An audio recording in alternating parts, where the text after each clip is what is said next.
Hello my dear students, कैसे हैं आप लोग। मैं आपका अपना मिश्रा सर। मेरे यूट्यूब चैनल से मिश्रा क्लासेस या मिश्रा सर कुमार दुबे के नाम से सर्च करोगे तो मेरे यूट्यूब चैनल में आप आ जाओगे। ठीक है, जैसा कि आपको दिखाई दे रहा है कि मैंने लिख रखा है क्लास 11। आपको पता होगा कि झारखंड एकेडमिक काउंसिल के द्वारा क्लास 11 के बच्चों के लिए एग्जाम कुछ ही दिन में होने वाला है। ठीक है, उसी को देखते हुए एक प्रिपरेशन टाइप का हम अपने यूट्यूब चैनल में स्टार्ट कर रहे हैं। चैप्टर्स वाइज जितने भी चैप्टर्स हैं सारे का वेरी इंपॉर्टेंट टॉपिक का डिस्कस करते जा रहे हैं। ठीक है, आप लोग ध्यान से देखें जरूर। अगर किसी बच्चे का तैयारी नहीं हुआ है तो आप मेरे चैनल्स पर आकर के विजिट कर सकते हैं और मेरे चैनल्स के सारे वीडियो का लाभ ले सकते हैं। चलो स्टार्ट करते हैं। जैसे कि आपको पता है मैंने लिख रखा है class 11 very important for upcoming exams. ठीक है, अब देखो जैसा पहला चैप्टर है मेरा चैप्टर 1, मतलब एकदम शॉर्टकट की के जैसा हम बताएंगे, हम इंपॉर्टेंट बताएंगे। चैप्टर 1 में आपका यूनिट एंड डायमेंशंस। ठीक है, तो यूनिट एंड डायमेंशंस में कौन कौन सा टॉपिक आपका आ सकता है उसके बारे में हम डिस्कस कर रहे हैं। जैसा कि देखो आपको पहला आपका मेरे हिसाब से जो इंपॉर्टेंट लगता है डायमेंशंस ऑफ प्लैंक कांस्टेंट। आराम से नोट करते भी चलना, डायमेंशंस ऑफ प्लैंक कांस्टेंट का। ठीक है, देखो कैसे निकालोगे, E equal to SC by lambda. इसी फार्मूला का यूज करना है, SC बाय लैम्डा। यहाँ H क्या है, प्लैंक कांस्टेंट है, तो H इक्वल टू हो जाएगा E into lambda by C। Formula arrange किए और फटाक से यूनिट यहाँ पर निकालेंगे। तो एनर्जी का यूनिट क्या होता है बच्चे, joule, lambda wavelength metre second inverse. 1 metre cancel हुआ, सेकंड ऊपर गया, जूल सेकंड यूनिट आ गया। ठीक है, अब इसका हम लोग डायमेंशन भी पढ़ते हैं। तो एनर्जी का डायमेंशन क्या होगा, ml² t - 2, लैम्डा वेवलेंथ का लेंथ lt - 1, एक एल कैंसिल हुआ तो ml² t - 1। ठीक है, तो प्लैंक कांस्टेंट का डायमेंशन समझ में आ गया हम लोग को। इसके बाद का जो हमको इंपॉर्टेंट लगता है जो आया हुआ है, जैसा कि आप लोगों को पता होगा coefficient of viscosity. Coefficient of viscosity ये भी पूछा जा सकता है। इसका सिंबल होता है ईटा, इसको हम लोग क्या बोलते हैं, ईटा। ठीक है, आप देखते हैं तो इसका फार्मूला आपको दिमाग में रखना होगा, याद रखना बच्चे। 50% क्वेश्चन जो होता है ना वो फार्मूला बेस्ड पर ही रहेगा। देखो तो F इक्वल टू इसका फार्मूला होता है ईटा dV/dx इनटू A।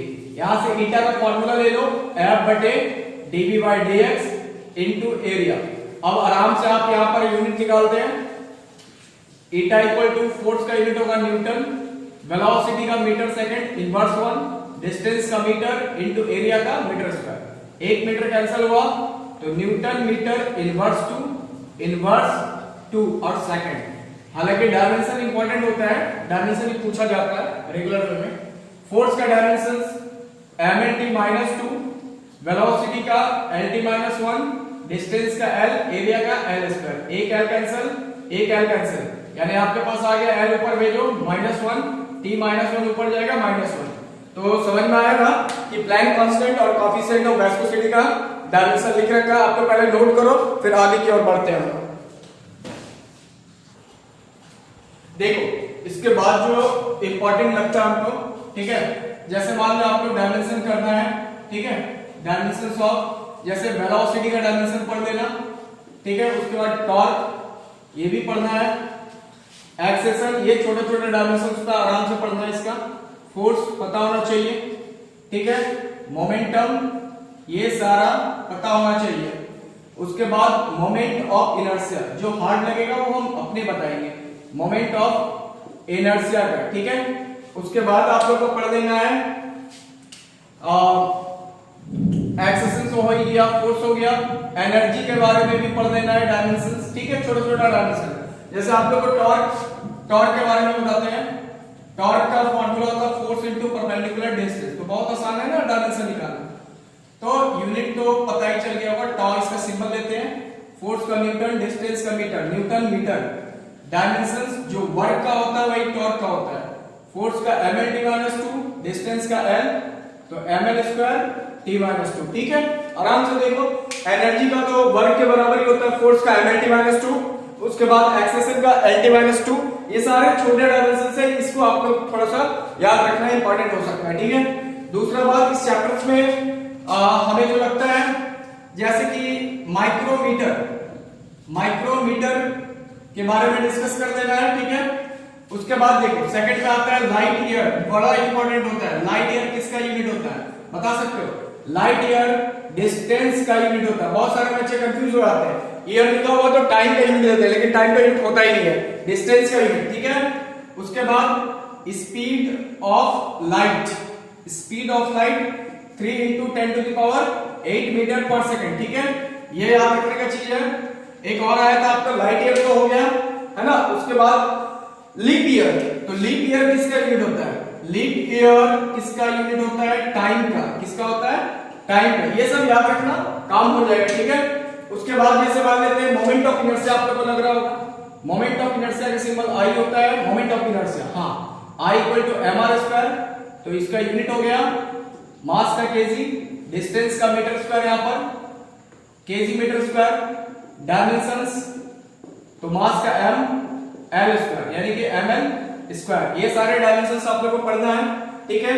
और एक बात, किसका डायमेंशन सेम होता है, ठीक है, सेम डायमेंशन, इस पर भी ध्यान देना है। जैसे मेरे हिसाब से एनर्जी का इक्वल टू वर्क का, ये आपका सेम होगा डायमेंशंस, है ना। एनर्जी और वर्क सेम डायमेंशन, पहला टी दी है आपको, शॉर्टकट की है ये। उसके बाद आप ले सकते हो इंपल्स का, इंपल्स इक्वल टू मोमेंटम, ये दोनों का डायमेंशन इक्वल होता है।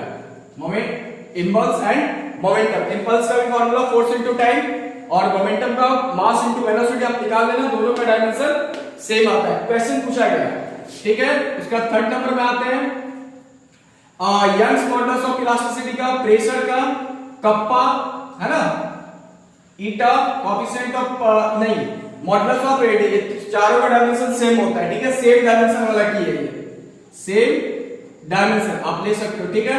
और एनर्जी और वर्क एक और होता है टॉर्क, इसका भी डायमेंशन सेम होता है, ठीक है। तीनों का डायमेंशन सेम होता है। तो फिलहाल चैप्टर 1 के लिए इतना काफी होता है, ठीक है। उसके बाद आप लोग को एक होमोजेनिटी फैक्टर्स पर भी हम समझाते हैं, पहले इसको नोट करो।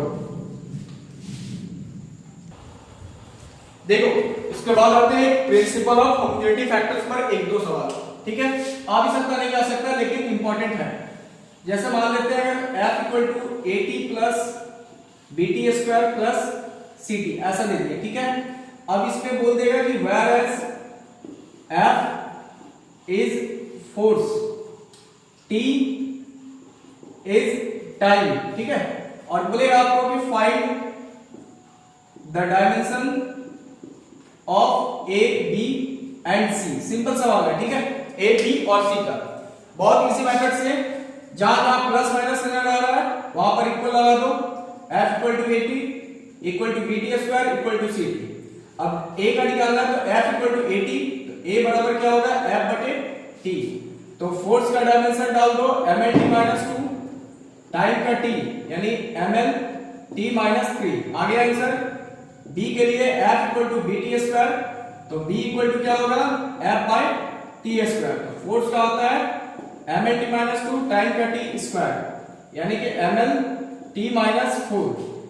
C के लिए तो F = CT, तो यानी कि C = क्या होगा? F/C। मतलब यही मेथड से आप निकाल सकते हो, mlt-2 टाइम का T यानी mlt-3। इस टाइप से आप निकाल सकते हो, ठीक है। जैसे कि और देख सकते हो, दूसरा सवाल में आते हैं। मान लेते हैं कि अगर दिया हुआ है इस टाइप से अगर सवाल दे दे कि मान लो मोमेंटम, इंपल्स का एक हम निकाल लेते हैं आप लोग को। इंपल्स का फॉर्मूला होता है फोर्स इनटू टाइम, याद रखना impulse is equal to the momentum. तो इसका यूनिट आप लोग फोर्स का न्यूटन, टाइम का सेकंड, न्यूटन सेकंड ले सकते हो। डायमेंशंस तो फोर्स का mlt-2 और टाइम का t यानी कि mlt-1। देखा, इंपल्स मोमेंटम के बराबर, ठीक है। इस टाइप से आपको पूछा जा सकता है चैप्टर 1 में। अब हम लोग बढ़ते हैं चैप्टर 2 की ओर, इसको नोट करो। देखो अब आते हैं हम लोग चैप्टर 2 काइनेमेटिक्स। इसमें बहुत सारे पार्ट्स होते हैं। सबसे पहले तो इसका फॉर्मूला रिमेंबर करो, याद करो, उसी से रिलेटेड क्वेश्चंस आने वाला है, ठीक है। और आएगा जो बता रहे हैं, ध्यान दो।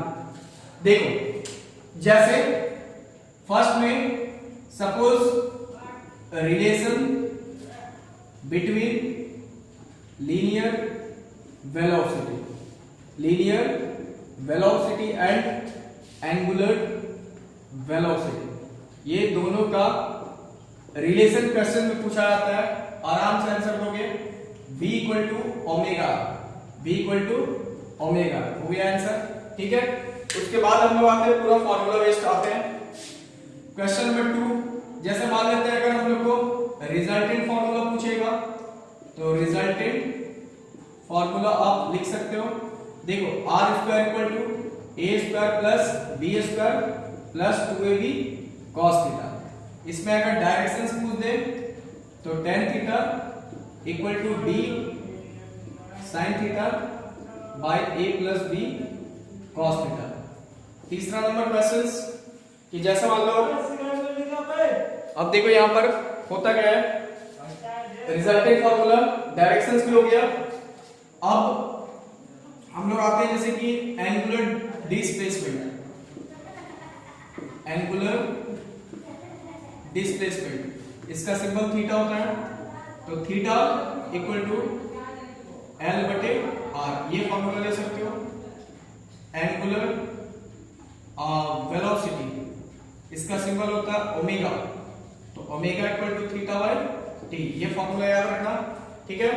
उसके बाद फिफ्थ नंबर क्वेश्चंस में जैसे v equal to you plus a t, S equal to u t plus half a t square, तो v square minus u square 2as, ये सब याद रखने का चीज है, ठीक है। उसके बाद आते हैं हम लोग रिजल्टेंट फॉर्मूला हो गया। अब इसमें आते हैं जैसे सपोज एक्सेशन का, तो v minus you by T, ये भी ले सकते हो, है ना, रेट ऑफ चेंजिंग वेलोसिटी। उसके बाद अब आते हैं हम लोग relations between angular displacement, angular displacement and angular acceleration, angular acceleration. तो एंगुलर डिस्प्लेसमेंट और एंगुलर एक्सेलेरेशन का relations alpha equal to D square theta by D T square, rare case में पूछा गया है। उसके बाद centripetal force, centripetal force, what is the centripetal force, जो कि टुवर्ड्स द सेंटर काम करता है, वैसा फोर्स जो towards the centre, towards the centre. भैया इसका फॉर्मूला तो आपको याद रखना है, F equal to M B square by R, ये ले सकते हो, ठीक है। पहले इसको नोट कर लेते हैं। देखो अब हम लोग आते हैं centrifugal, centrifugal force, centrifugal force, इसका भी फॉर्मूला सेंट्रीपिटल फोर्स के बराबर दिया जाता है M B square by R. हाँ, एक सेंट्रीपिटल एक्सेलरेशन पूछा गया था, सेंट्रीपिटल एक्सेलरेशन, तो बहुत आसान होता है, वी स्क्वायर बाय आर बोल देना, ठीक है, ऑप्शंस में रहेगा। जैसे कि और भी मान लेते हैं, अगर रह गया आपका इस टाइप से प्रोजेक्टाइल मोशंस का, प्रोजेक्टाइल मोशन कि मतलब कितना डिग्री के एंगल से किसी भी ऑब्जेक्ट को फेंकेंगे जो मैक्सिमम डिस्टेंस, तो 45 डिग्री, मतलब कि अगर मैक्सिमम डिस्टेंस ट्रैवल करवाना है तो 45 डिग्री के एंगल से फेंकने पर। अब इसमें जैसे मान लो बहुत सारा फॉर्मूला होता है आपका, time of flight, time of flight बोले ना, फॉर्मूला बेस्ड पर आएगा question, 2u sin theta bye g, याद कर देना 2u sin theta bye g। इसमें आपका u का मतलब हो गया इनिशियल वेलोसिटी, u का मतलब इनिशियल वेलोसिटी, और g तो सबको पता होगा 9.8 मीटर पर सेकंड स्क्वायर ग्रेविटी है। जैसे कि मान लो 2 नंबर में मैक्सिमम हाइट, मैक्सिमम हाइट, तो मैक्सिमम हाइट का फॉर्मूला क्या होता है, h equal to U square sine square theta by 2g, ठीक है। उसके बाद थर्ड में एक इंपॉर्टेंट होता है टाइम ऑफ फ्लाइट में दे चुका ना, अब इंपॉर्टेंट होता है रेंज, तो रेंज आप कैसे निकालोगे, तो you square sign 2 theta by g, और अगर मैक्सिमम रेंज पूछा, मैक्सिमम रेंज, तो मैक्सिमम रेंज के लिए यू स्क्वायर है ना, you square by g direct, ठीक है। तो आपको पता चल गया होगा प्रोजेक्टाइल मोशन के बारे में भी। अब हम लोग आते हैं जैसे ये रिजोल्यूशन फार्मूला